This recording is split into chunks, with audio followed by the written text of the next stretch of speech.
Bonjour à tous, bienvenue sur cette vidéo. Aujourd'hui, j'inaugure un projet, un challenge. On va voir si j'arrive à le respecter. C'est 240 Elo Feed de gagner en 2 mois. Donc sur novembre et sur décembre. Donc en partie longue, évidemment.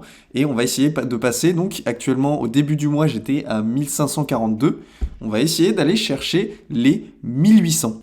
Au cours de cette série, je vais pouvoir vous présenter mon ressenti par rapport au tournoi et aussi évidemment les parties qu'on va analyser ensemble. Pour l'instant, j'ai fait 2 tournois. Le premier que j'ai fait, c'était celui à Lyon. J'ai fini premier de ma poule avec 6,5 sur 7. Et si vous suivez mes charts, normalement, vous avez vu les analyses de ces parties. Pour résumer ce tournoi, donc j'ai fait 6 victoires et une égalité et j'ai récupéré, grâce à ce tournoi, il me semble, entre 110 et 120 points Elo. C'est énorme, mais comme je suis en coef 40 encore pour quelques parties, c'est normal. Donc on a déjà fait la moitié du chemin, mais maintenant que je vais passer en coef 20, ça va être 2 fois plus compliqué de gagner l'Elo. Enfin bref, c'est pas grave. Maintenant, on va directement passer à une partie que j'ai jouée ce week-end. Donc c'était un tournoi en 3 rondes sur une journée. Et la première ronde est pas très intéressante. Donc on va tout simplement la passer et on va passer directement à la deuxième ronde. Donc j'ai gagné la première partie et là pour la deuxième, on se retrouve contre une adversaire qui est classée 1780. Et je me dis j'ai les noirs, elle me fait un peu peur, en plus elle est jeune, il faut se méfier des jeunes joueurs aux échecs, ils sont souvent très très bons et parfois même sous-classés par rapport à leur classement. Et 1780, il me semble que c'est l'adversaire le plus élevé en termes d'élo que j'ai jamais affronté. Donc on va tout de suite rentrer dans la partie. Elle joue E4 et sur quoi je vais jouer C6. Je joue tout simplement, tout le temps pour l'instant, en partie longue, la carocane. Et c'est pour ça qu'on va rentrer dans cette variation, une variation d'échange. Et ici, je me suis dit, est-ce qu'elle va me rejouer une partie que j'ai jouée en lente avec cette idée de jouer H3 juste après et empêcher mon fou de sortir sur ces 2 cases. Sur quoi, en fait, comme j'ai analysé récemment une partie longue, en fait, je connais la théorie, et ici, c'est H3, cavalier C6, on vient attaquer le pion, et une fois que le pion est défendu, on vient directement jouer E5, prise, et lorsque le cavalier sort, on peut aller récupérer le fou, et la dame sort, et voilà, ici, fou D6, bon. Après, le développement se fait assez simplement, mais voilà, je connais la ligne jusqu'ici, c'est plutôt agréable de savoir ça. Et comme je connais la ligne, je me dis, j'ai envie qu'elle joue ce coup. Sauf qu'elle commence par C3. Mais comme je connais la ligne, j'ai envie qu'elle joue H3, donc je joue cavalier C6, je me dis, bon, on change un peu l'ordre de coups, mais peut-être qu'il y a quand même H3 qui va tomber, je vais pas tout de suite jouer fou G4. Et donc là, fou F4, je me dis, bon, il faut quand même que je sorte ce fou, on va le mettre tout simplement en G4, voilà, très simplement. Et la dame sort et vient attaquer le pion ici et attaquer celui-là. Et là, premier moment de réflexion, je connais pas exactement ce qu'il faut faire. J'aurais pu opter pour dame B6, qui est totalement acceptable, mais au final, je suis parti sur dame D7, qui est le coup théorique. Le cavalier va être développé. Ici, je viens fermer la porte, solidifier le pion et surtout ouvrir mon deuxième fou pour qu'il puisse sortir, développer mes pièces et ensuite rock. Tout simplement, les principes de l'ouverture. L'autre cavalier vient être développé et là je vois qu'il va y avoir peut-être un problème avec des cavaliers qui vont rentrer, de la pression qui va être mise ici, je vais difficilement pouvoir rock, va falloir que je bouge ma dame, compliqué. Et donc je viens opter pour prendre une fois et jouer A6. Et ici en fait il fallait jouer fou D6 et j'ai pas du tout aimé la variante parce que ici il y a prise, tac et dame prend. Sauf que apparemment après rock j'imagine que je suis totalement ok. Bon, moi ça m'a pas rendu très heureux de donner un pion comme ça, donc je me suis dit je veux garder ce pion, il va falloir que je trouve un autre moyen. Donc j'ai joué ce coup A6 pour empêcher le fou ici de mettre une future pression, parce qu'il y a peut-être des variantes où il y a prise et tac, la dame qui vient être clouée. Il faut toujours faire attention quand il y a ce genre d'alignement de pièces à pas blunder des clouages, des choses comme ça. Bref, donc je viens jouer ce A6. Rock, ici je sors mon fou et je viens tout simplement aller rock moi-même. Donc là je suis vraiment dans une position extrêmement défensive, vous voyez je suis vraiment totalement en boule, je veux tanker au maximum, mon adversaire me fait peur, il faut savoir le dire, et je vais jouer pour inégalité. Je ne recommande pas de jouer pour inégalité parce que très souvent à se focus sur seulement inégalité, en fait on va rater de certaines opportunités et au final finir moins bien. Enfin bref, ici, dame C2, on vient créer une batterie, tout simplement, et on voit que ça commence à être quand même assez violent de mon côté. Les pièces peuvent rentrer assez facilement et il peut y avoir des problèmes. Et donc là, je viens ramener une tour sur la colonne semi-ouverte. pas forcément le meilleur plan. En fait, j'essaye de créer du contre-jeu sur l'aile dame, mais j'ai pas le temps de le créer pour essayer d'atténuer cette attaque. Et ici, la dame qui vient se rapprocher encore. Et ici, ce qui est intéressant en fait entre le dame C2 et le dame E2, c'est qu'elle pourra toucher la case H5 plus tard. Donc c'est important. Et même en G4, pour rentrer, si un jour mon cavalier est supprimé, ça peut faire très mal. Ici, je viens jouer B5. J'essaie encore une fois de pousser à l'aile dame, créer un peu de contre-jeu, tout ça. Et A3 pour empêcher peut-être des B4. Je viens ensuite proposer l'échange de fou. Et le fou vient être mis en E5. Et là, je me dis, en fait, cette case D7, la dame, elle obstrue un petit peu mon cavalier. Donc, je vais tout simplement la bouger. Ici, son argument, je pense, c'est que comme j'ai pris un temps à bouger avec la dame, je l'ai un peu perdue.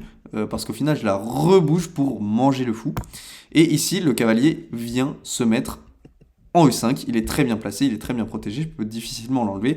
Évidemment, bon, là, si je prends, ça fait une fourchette. La partie est perdue directement. Enfin bref, donc ici tout simplement je vais revenir avec mon cavalier en D7, mais on voit que toutes mes pièces s'enlèvent de mon côté du roi, donc s'enlèvent un petit peu de la défense, et ici c'est beaucoup moins bouché qu'avant, et ces pièces vont venir vers mon attaque, il va y avoir des problèmes. Ici très bien joué de sa part, F4, et je vais prendre quand même, et une fois que c'est repris, en fait elle a ouvert sa tour, elle crée des problèmes, elle prend encore plus d'espace, là je suis moins bien ici, je suis déjà en -1, enfin...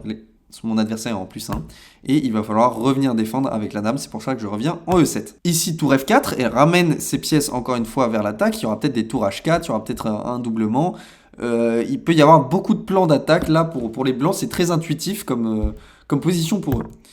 Ici je vais ramener une tour en E8, alors pourquoi je ramène une tour en E8? Parce que je veux jouer F5. Je veux jouer F5 et je veux pas qu'il y ait des problèmes ici par exemple sur prise, pardon, tac, tac, tac, d'ici voilà, de ce genre de position à la fin avec tout simplement tout qui s'échange et je perds un pion, bon bah là je suis cuit, voilà, c'est fini. Donc je viens opter pour ce tour 8 qui est pas forcément bon, et ici il fallait que je joue G6. Et pourquoi fallait que je joue G6? Parce que ici, je l'ai vu en plus au moment de jouer, ici il y a ça qui peut être joué, tout simplement prise avec sacrifice total, tac, la dame rentre, le roi revient, et on double, et là, ah, il y a un problème, il va y avoir un mat. Et pour se sauver, il faut faire des horreurs, il faut sortir, enfin tout ça n'a aucun sens, le placement de mes pièces est ridicule totalement, et je vais me faire allumer. Donc ici, je l'ai vu en jouant, je me suis dit, bon, ça y est, c'est fini. Et au final, elle ne l'a pas joué, ce coup, ce fou prend H7, n'a pas été joué. Et elle a préféré jouer dame H5. Sur quoi j'ai joué G6 et j'étais vraiment content parce que je me dis bon je survis encore un peu, j'aurais dû le voir évidemment, c'est pas normal de ne pas voir ce genre de tactique en longue. Et bon dame H6 évidemment, et ici je viens jouer F5, tac, on essaye de tout bloquer, toutes les cases blanches là, boum boum boum, on bloque tout, on veut venir en G7 pour échanger, là je veux juste tout tank, tout repousser et tout échanger et voilà quoi, tranquillement. Et donc ici, en passant, hein, pour essayer de garder un peu de vie dans cette position, peut-être avoir des sacrifices, un de ces quatre, je reprends la tour, évidemment, bon, je veux des échanges, et ici, mon adversaire qui a envie de gagner, hein, qui ne veut pas relâcher la pression, qui veut tout attaquer, Et là, je viens vraiment appuyer mon idée de je veux faire des échanges. La dame qui revient, surtout pas d'échange pour mon adversaire. Et là, je me dis, on va tout liquider. Boum, on envoie E5, tout simplement. Après prise, ici, je le vois pas, mais il fallait que je reprenne du cavalier. Et pourquoi? On va le voir tout de suite, parce que après prise, on termine dans la même position. En fait, ici, j'ai vu le coup, mais je n'ai pas vu l'idée. Si vous le voyez, bah, c'est bien joué à vous. Dame A7. Pourquoi? Parce que, bon, meilleur coup, dame G3. Tout simplement, comme c'est cloué, le cavalier, en un coup, va venir récupérer la tour. Et cette tactique qui est, en soi, plutôt simple, pourquoi je ne l'ai pas vue? Parce que je me suis concentré au maximum sur la nulle. Je me suis concentré sur les échanges, tout ça. Je me suis concentré et j'ai regardé que très brièvement des dames à 7 en me disant c'est prendre des risques. Si ça gagne pas tout de suite, pourquoi le jouer? Autant regarder la nulle.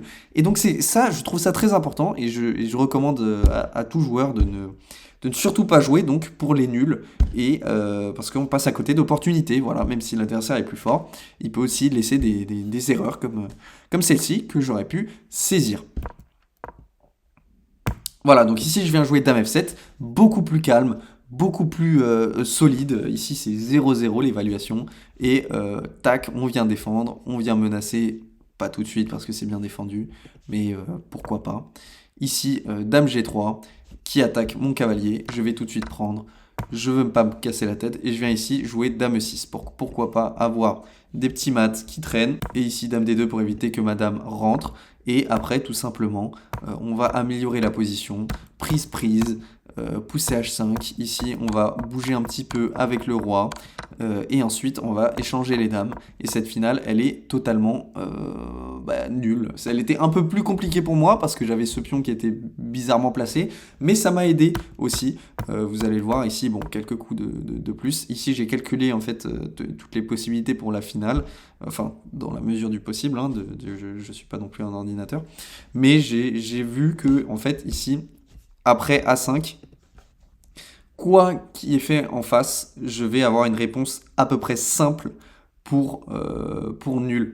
En fait, ici, il y a G3 qui vient de pousser, prise, et je vais jouer A4.